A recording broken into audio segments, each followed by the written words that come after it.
Hey, Kalam here. In today's video, I'm going to show you how you can delete a plugin from cPanel. So after watching this video, you are able to do these things. So first of all, you need to log in on cPanel. Then scroll down, you need to go on File Manager. Again, click on Public HTML. Then go to Plugin, WP Content. Then go to Plugin.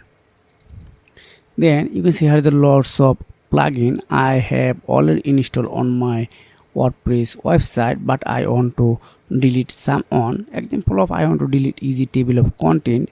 So just click on this menu, then just click on delete menu.